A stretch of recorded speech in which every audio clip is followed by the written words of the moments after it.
প্রিয় শিক্ষার্থী বন্ধুরা, আশা করি তোমরা অনেক ভালো এবং সুস্থ আছো। তো আজকে আমরা সংখ্যারেখার বিষয়ে বিস্তারিত আলোচনা করব। তো সংখ্যারেখাটাকে আমরা যেভাবে উপস্থাপন করি, সাধারণ যে সংখ্যারেখা, তাহলে আমরা কিন্তু এই বিষয়টার সাথে পুরোপুরি পরিচিত। তাহলে সংখ্যারেখা দুইটা পাশ, একটা ডান পাশ একটা বাম পাশ। তাহলে ডান পাশের অংশগুলো হলো পজিটিভ আর হলো বাম পাশের অংশগুলো নেগেটিভ। তাহলে এখানে দেখতে পাচ্ছ আমি এখানে লিখছি √2, √3, √5। এই বিষয়গুলোর আসলে সংখ্যারেখার অবস্থানটা কোথায়। তো আমরা এখানে যে তিনটা সংখ্যা লিখছি, তিনটা সংখ্যাই কিন্তু কি ধনাত্মক। তাহলে এদের অবস্থান অবশ্যই এই মূল বিন্দুর মানে ও বিন্দুর ডান পাশে হবে, কারণ এগুলো সবই হলো কি পজিটিভ। তো আমরা এই বিন্দুগুলোকে যখন আমরা সংখ্যাটাকে উপস্থাপন করব, তখন কিন্তু আমাদের এই নেগেটিভ পাশটার কোনো দরকার নেই। তার মানে আমাদের এখান থেকে এই দিকে দরকার, যেহেতু এগুলো সব পজিটিভ, তো আমাদের কাজই হলো এই দিকে। তো এর জন্য দেখো আমরা সংখ্যারেখাটাকে নিছি। দেখো আমরা হলো ও বিন্দু থেকে, আমরা যেহেতু ডান পাশের কথা বলছি, তো ও বিন্দু থেকে ডান পাশের অংশটাই আমাদের দরকার। তো ও হলো আমাদের মূল বিন্দু। তাহলে ও থেকে এক একক দূরে বি একটা আমরা বিন্দু নিছি। তাহলে এই বি থেকে আবার হলো লম্ব বরাবর খাড়া উপরের দিকে এক একক দূরে এ একটা বিন্দু নিছি। তাহলে এখন আমরা যখন ও এ যোগ দিছি, তখন ও এ যোগ দিলে কি তৈরি হয়েছে, এখানে একটা ও এ বি। তার মানে হলো ও এ বি একটা ত্রিভুজ তৈরি হয়েছে। এই ত্রিভুজটা হলো সমকোণী ত্রিভুজ। তো সমকোণী ত্রিভুজের ক্ষেত্রে আমরা একটা সহজ সূত্র জানি যে অতিভুজ স্কোয়ার মানে হলো অতি স্কোয়ার ইকুয়াল লম্ব স্কোয়ার প্লাস ভূমি স্কয়ার। এই সূত্রটা আমরা কিন্তু জানি, এটা হলো পিথাগোরাসের সূত্র। তাহলে অতিভুজ স্কয়ারের উপর বর্গ করলে যে মানটা পাবো, সেটা লম্ব এবং ভূমির উপর স্কয়ার করে যোগ করলে ওই মানটা সমান হবে। তাহলে দেখো আমরা এখানে যদি মানটা বসে, অতিভুজ স্কয়ার সমান কি লম্ব স্কয়ার মানে একের উপর স্কয়ার করলে এক, এখানে এক, তাহলে এক এক কত হলো 2 হলো। তাহলে 1 + 1 তার উপর কত হবে রুট, মানে হলো √2। তার মানে হলো এই ও এর মানটা কত √2। এখন আমাদের কাজটা হলো, দেখো আমরা এখানে কাজটা করছি কি ও এর থেকে, তাহলে এই দিক থেকে আমরা হলো কাটা কমাস ব্যবহার করে এই দিকে টানছি। তার মানে হলো এই ও এ দূরত্ব যদি আমরা সংখ্যারেখায় দেখাই, তাহলে কি পর্যন্ত হয়, ও ই পর্যন্ত হয়। তার মানে হলো √2 এর অবস্থান কোথায় সংখ্যারেখায়, ই বিন্দুতে হলো √2 এর অবস্থান। তাহলে এটা হলো √2 এর অবস্থান। এখন যদি আমাদেরকে বলে যে সংখ্যারেখায় তুমি 4√2 অংশটাকে চিহ্নিত করো, তাহলে কোথায় যায়। তাহলে আমাদের কি হবে, √2 জায়গা হলো এইটুকু।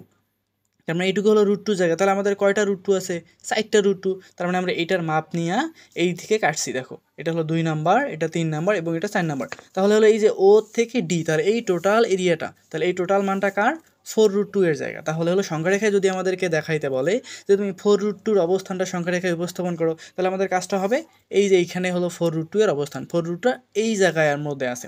তো এরপরে আমরা দেখো ওই √2 যুক্ত সংখ্যাগুলা যোগ আকারে সংখ্যারেখায় যদি উপস্থাপন করি, তাহলে কোথায় দাঁড়ায়, উপরের কাজটার মতোই এখানে। তাহলে আমাদের দেখো ও মূল বিন্দু, ওখান থেকে আমরা বি বিন্দু একক দূরে একটা বিন্দু নিছি, আবার খাড়া উপরের দিকে একক দূরে আবার একটা বিন্দু নিছি। তাহলে ওই পিথাগোরাসের সূত্র প্রয়োগ করে আমাদের হলো ও এর মান কত হলো √2। তো √2 অবস্থান আমরা দেখাইছি কোথায়, সি বিন্দুতে। তারপর আমরা আবার কি করছি, এই সি বিন্দু থেকে খাড়া লম্ব বরাবর আবার এক একক দূরে ডি একটা বিন্দু নিছি। তাহলে ও সি ডি আবার একটা কি ত্রিভুজ তৈরি হয়েছে, আবার সমকোণী ত্রিভুজ, আবার মানে পিথাগোরাসের সূত্র। তার মানে ও সি সমান আমরা কি পাচ্ছি, ও সি সমান হলো আমরা পাচ্ছি এখানে, যদি আমরা লিখি ও সি সমান কি, ও সি সমান √2, কারণ ও এ সমান হলো ও সি। তাহলে এই ও সির মান হলো √2 এবং সি ডিসির মান কত, ডিসির মান হলো 1। তাহলে এই দুটোর উপর বর্গ করে যোগ করলে কত হয় 3, তার উপর রুট। তার মানে হলো ওডি সমান হলো √3। তাহলে ওডি এর অবস্থান যদি আমরা দেখাই, তাহলে এই যে এইটাকে আমরা এইভাবে কাটাকুমা ব্যবহার করে কাটছি, তার মানে হলো ই বিন্দুটাই হলো √3 এর অবস্থান। এখন দেখো আমরা এখানে একটা সুন্দর বিষয়কে উপস্থাপন করছি, তাহলে 2√2 যোগ 2√3। এই বিষয়টাকে যদি আমরা সংখ্যারেখায় দেখাই, তাহলে এই বিষয়টা আসলে সংখ্যারেখার কোন জায়গাটাকে নির্দেশ করবে। তাহলে কতটুকু জায়গা মিলে তোমার হলো 2√2 এবং হলো 2√3 যোগ করলে মানটা পাবো। যেমন আমাদের হলো 2 যোগ 2 কত হয়, 4 হয়। তাহলে 4 এর অবস্থানটা এখান থেকে 1 2 3 4 এভাবে আমরা একটা নির্দিষ্ট জায়গায় যাব। তাহলে এই দুইটা বিষয় যোগ করলে আমাদের কোথায় যায় সেই বিষয়টা আমরা এখানে দেখবো। দেখো তাহলে আমরা কিন্তু কাজটা করছি, এই যে এই দিক থেকে কি হয়, এই দিক থেকে আমাদের হলো √2 এর যে অবস্থানটা, তাহলে আমাদের কি ছিল এখানে 2√2 ছিল। তাহলে হলো এই যে এখান থেকে এইখানে, তাহলে আমাদের 2√2 এর অবস্থানটা হলো এই জায়গাতে। তাহলে 2√2 এখানে, তাহলে আমাদের এখানে কি আছে, আবার হলো 2টা √3 আছে। তো এই যে আমরা এখানে √3 এর মানটা সংখ্যারেখায় যতটুকু দেখাইছি, তাহলে এর মাপটা আমরা আগে নেই। তাহলে আমাদের √2 জায়গা যেখান থেকে শেষ হয়েছে, সেখান থেকে আমরা কিন্তু এই যে কাটছি আবার কত, এখান থেকে কাটছি হলো তোমার হলো √3, এখানে আবার হলো একটা √3। তাহলে কয়টা √3 হলো, 2টা √3। তার মানে দাঁড়াইলো ও থেকে এখানে যদি আমরা একটা বিন্দু দেই, ও থেকে আমরা এখানে এফ বিন্দু দেই, তাহলে ও থেকে এফ হলো 2√2 এবং এফ থেকে এখানে আমরা একটা বিন্দু দিলাম হলো জি, তাহলে এফ থেকে জি হলো 2√3। তার মানে এই টোটাল এখন ও থেকে জি হলো কার অবস্থান, 2√2 প্লাস 2√3 এর অবস্থান।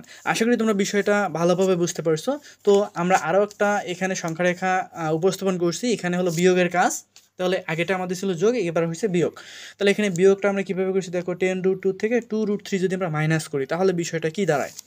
তাহলে ওই সংখ্যা রেখার মতো আমাদের উপরের কাজটার মতোই, তাহলে হলো এটা এর এক একক দূর, এখানে হলো ডি বিন্দুতে হলো √2, এই বিন্দুতে হলো √3।